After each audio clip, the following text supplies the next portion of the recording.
Hello everyone and welcome back to Greenpine Zoo and Gardens. This is episode number 13 and 13 is also my lucky number. So let's see how today's video is going to turn out. Okay, but let's first have a look at what we've done in last week's episode, where we built this nice habitat for the wild Asian water buffaloes, and you could already see that they are using their little pool. Well, not that little, but they are using their pool. And I think the best decision, or the thing that makes this habitat look extra good, is this artificial Wasserkante.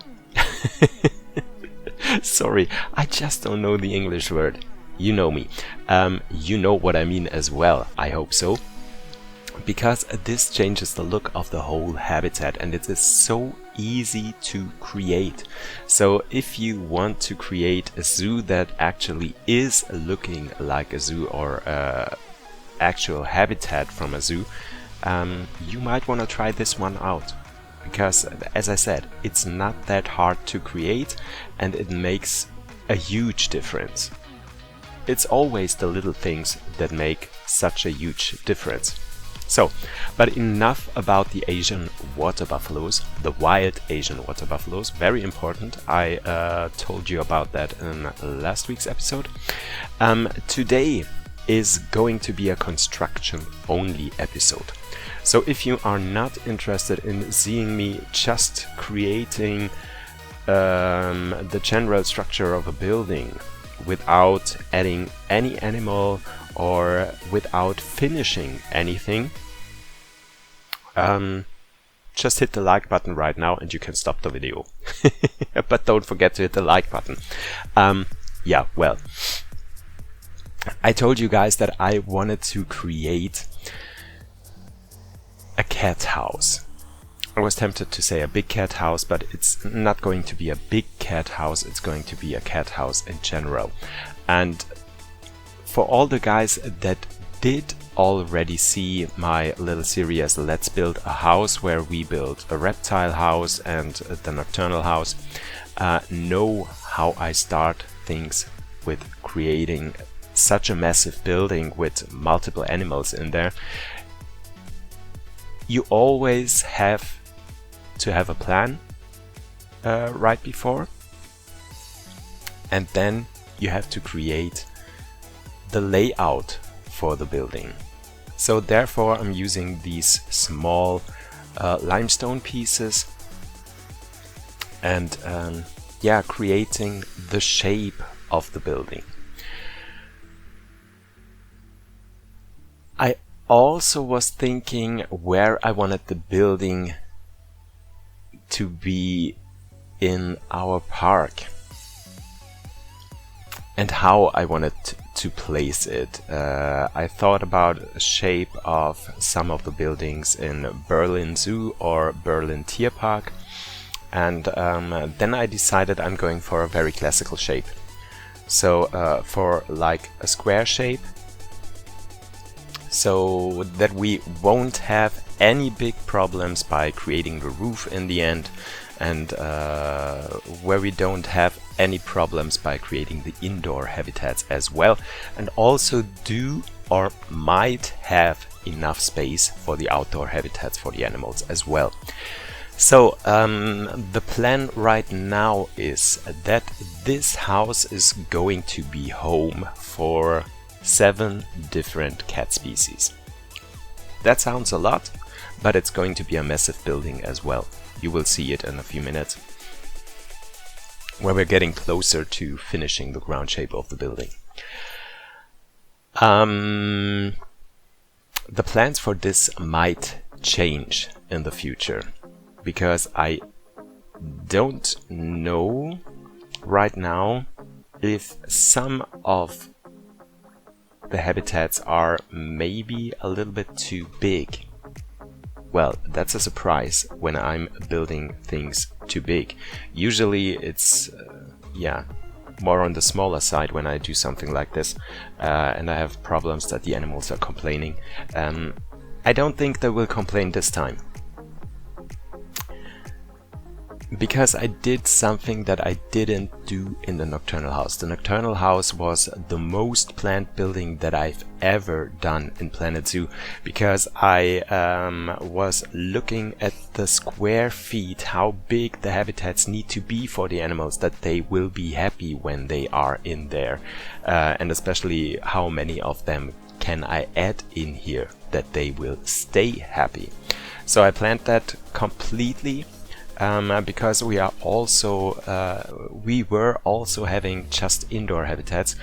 This time it's a little bit easier, because we are going to have outdoor habitats for every animal that is going to move in here. So if the indoor habitats might be a little too small, we can easily create a bigger outdoor habitat. So that's not going to be the problem. But yeah, as I said, with all the measurements and stuff like that, I think this building might be a little bit big and a little bit out of proportion, but yeah.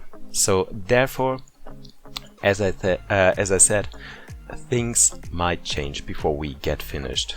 There might be another species added, a few changes to the indoor habitats or whatsoever.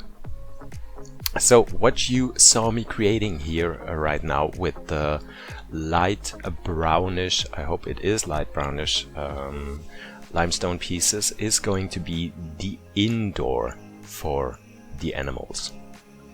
So there's the indoor habitat, and with this dark limestone pieces that I'm laying on the floor right now, that's going to be the keeper path. So the plan is that we're going to have a gap between the actual indoor habitat for the animals and the viewer area. So in this gap there's going to be a path for the keepers where they can walk and go into the habitats. You're going to see that in a few minutes.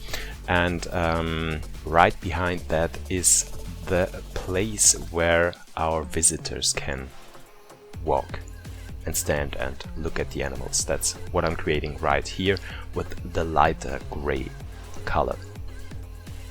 So it all will make sense in the end, but that is also something that might change.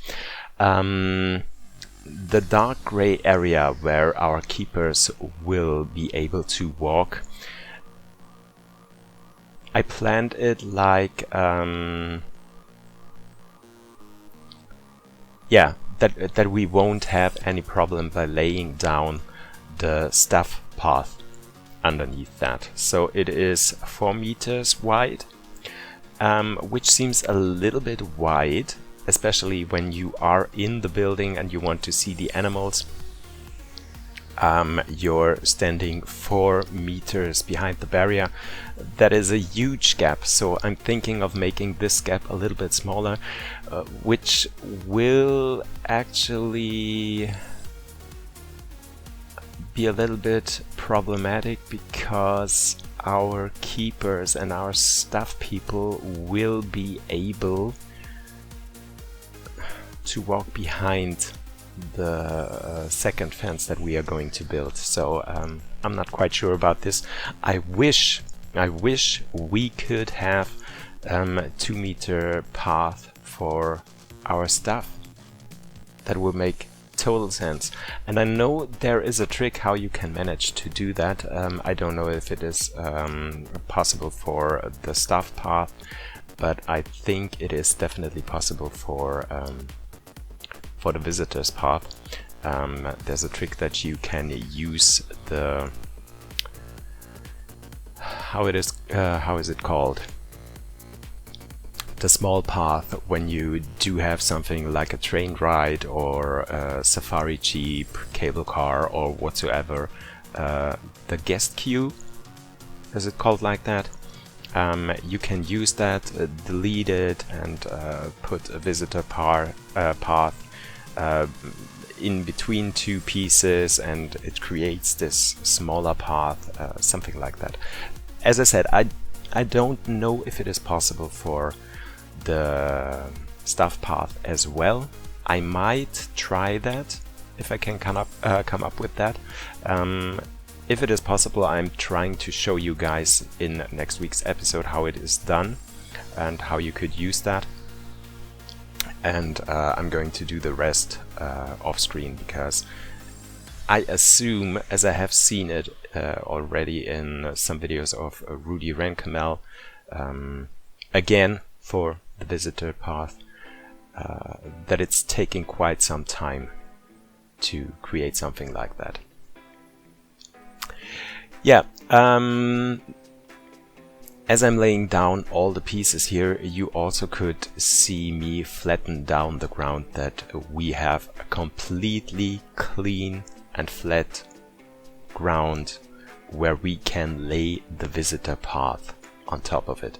So therefore it is totally necessary that you create the floor first and make the complete building flat, that you don't have any problems with the ground sticking through it, like you can see right here. So once the path is laid down, you don't have the chance to clean the mess up. So do that right before you lay down the path. And the next step that we are going to do after we laid down all the floor pieces is we are going to take care that this is going to work, that all of this is going to work. So first of all, flatten the ground, then make sure everything is going to work as you wish. And this is completely, this is very, very, very important to do that when you build a huge structure like this. Because when you go too much into details in the beginning and don't take care of the mechanics of the game, you're going to have problems later on. So therefore, just make sure that everything is going to work. So that is why I'm laying down the stuff path right here in the dark gray areas. And only there, because we don't want our visitors to be able to walk on the dark gray area. This is just for our stuff. I didn't mention that, but you can obviously see that we do have the stuff buildings in the middle of the building as well. We're going to cover that up easily. So in the end, this is going to be a completely working building. So it's going to be like a completely separate part of the zoo that is completely working fine and alone.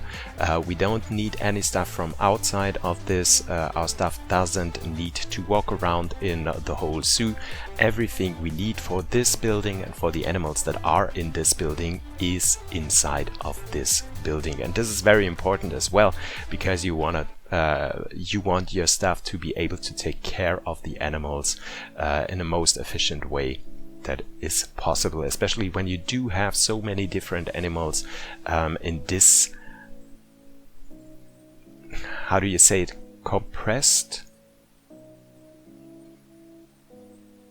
area? I think you know what I mean. So yeah, I love the path tool in this game. Not.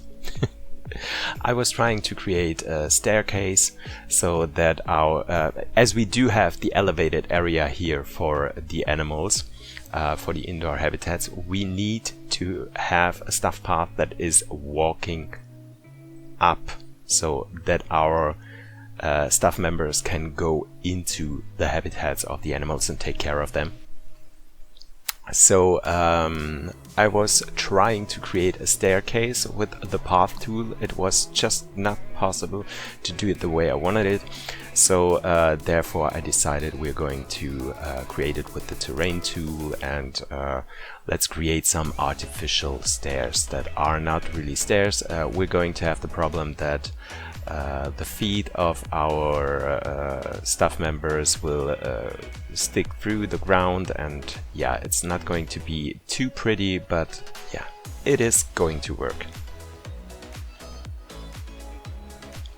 So in Germany we have a saying that is like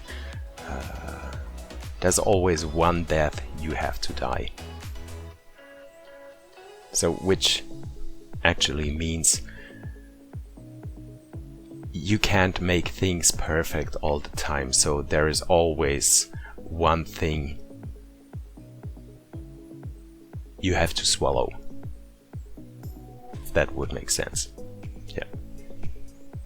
So I also was creating the gates, and once again there might be some changes in the future. The habitats on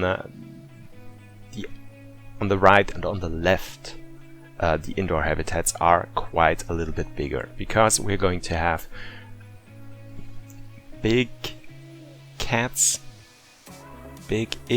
cats on those habitats. We're going to have, and you can see right here some of them, we're going to have the Bengal tigers in one of them, we're going to have the West African lion in one of them, we're also going to have the African leopard and the clouded leopard, and maybe we're going to have just one big outdoor habitat for all of these animals on the sides, and maybe we're going to have two outdoor habitats. If I think it is way too much space for the animals, we might have two groups, or maybe we're going to have a habitat where we do have a pair, so a male and a female, and then the other one we're going to have a single male or a single female or whatever. So therefore we still do have the option to add another gate on the other side, so that we can have two separate habitats. That's just a thought. Yeah.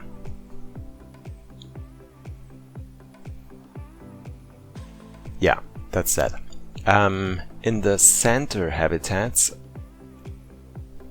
we're going to have on one side, you can see it right here, the Pallas cat and the Arabian sand cat, which is perfect fit for this house, because the Arabian sand cat combines Asia and Africa, so it makes sense to have it in the middle, so that we do have this bringing the whole thing together. Let's say it like this. And on the other side, it is planned to have the caracal, which is also a small cat and doesn't need that much space. Maybe, and just maybe, I don't know, maybe we'll learn a little bit more on Thursday, when there's a new frontier unlocked, and maybe we'll learn a little bit more about the future of Planet Zoo. We know that there's another DLC coming, another animal pack will be coming out for Planet Zoo. Maybe there is something in the works where we will get another small cat for the African area. I'm thinking about maybe the serval, which I would love to have in the game. I know there's a mod out there for that cat, but we don't have it officially in the game. So if there's going to be something like that, we are going to make a change and not just have the caracal in this huge indoor and outdoor habitat, but dividing it as well, so that we will have the caracal and the serval in there. But we will see. Nothing is out there, there's no rumors, no speculation about what's coming next, so yeah, we just have to wait and see.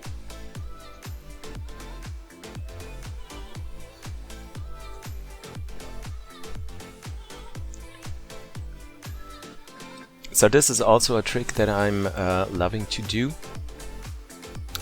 When you have something like the limestone pieces on the floor and you have it on the same elevation, so that you do have this sea fighting going on, you can easily put something in the gap of those two spots, like I did with the concrete pieces, with the small ones that you could see, so you don't see any sea fighting anymore and it looks a little bit more clean and yeah, nice.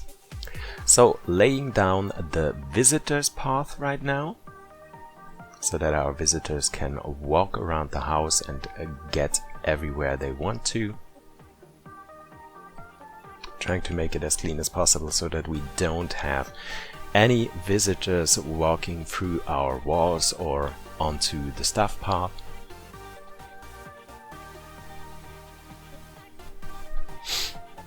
And if you can't lay it out perfectly, you have always the chance to build something with the guest barriers in the end, so that you can prevent your guests from walking through walls or scenery pieces or whatsoever.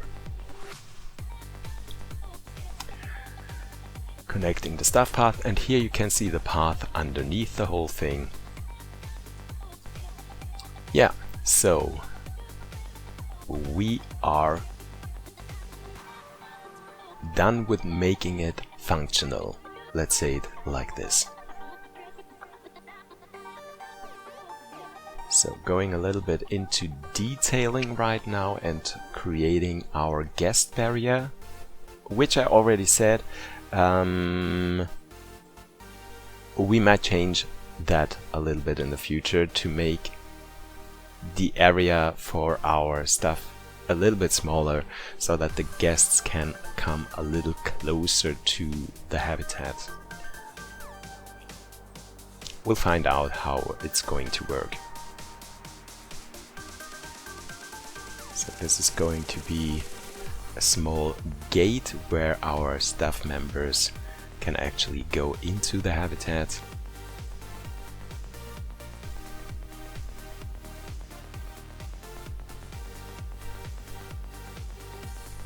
And I also don't have any plans right now what we are going to do in next week's episode. So we're definitely going to work on the cat house, but I don't know what we are going to do actually. In the past, when I was building a house, I was always like building one habitat after another, and I think we might do it a little bit different this time. And first, as we do have outdoor habitats for all of the animals as well, we might just finish the inside of the house, so make all the indoor habitats look pretty nice and functional and whatsoever and realistic and stuff like that. And afterwards, yeah, once the inside of the house is finished, taking care of the outdoor habitats for the animals and letting them move in, so that we will have one outdoor habitat for the animals at a time. Oh, and you also can tell me in the comment section to this video what you guys want to see. So, are you okay with having a video for the cat house for the next, let's say, 8-9 weeks, so that every video that will be coming out in the next 8 or 9 weeks is going to be about the cat house? Or should we do breaks in between, so that we maybe create the indoor area next week and maybe letting the first animal move in the week after that, and then having a little break and going into the Himalayan area in the zoo? Or do you want me to completely focus on the house first? just let me know, because this is going to be a massive project and it's going to take a lot of time to make it look good as well, and realistic and stuff like that. So let me know in the comment section what you guys want to see, or how should we do that, because I would be happy to do it as you wish to see it, because in the end I'm doing this because I have fun creating the stuff, and I also want to create the stuff in that timely manner, or in in that manner like you guys want to see it. So I would be happy if you let me know how you would prefer me to build the whole thing here.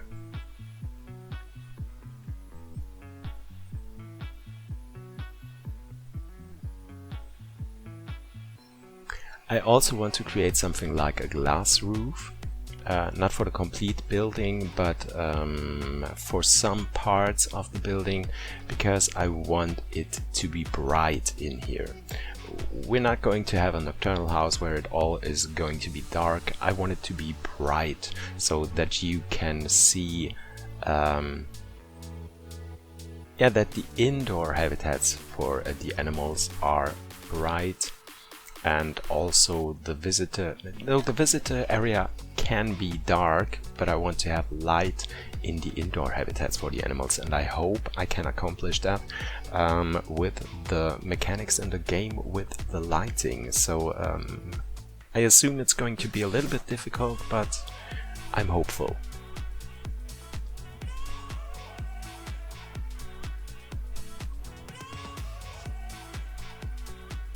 I also chose to make it look a little bit more classical, like the entrance building, so that is something that's going to be created within the next few episodes, because I really do love those classic, almost historical animal houses in the zoos. I know they are not anymore, how do you say it?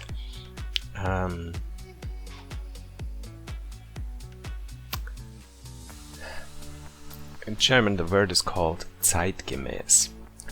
Let me look that up if there is a word in English for that as well. Zeitgemäß English. Contemporary.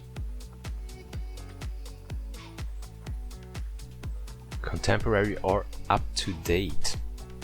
Well, I know it is not contemporary or up to date, but I love when zoos actually keep their historic buildings and use it for something else. So there's so many examples for old carnivore houses or old monkey houses that are renovated and used for different animals. So like the zoo in Leipzig, for example, I think it was it a carnivore house? No, I think it was a monkey house that is now the Australia house, where you can see the koalas in there. And there's more examples like this, where all of these or some of these old buildings are used for a different purpose, and I really do like that, especially when it is created like a little museum where you can actually see the past of this building and what was created out of it. This is really, really, really cool, and I totally love that. So therefore I was thinking about having something more classical.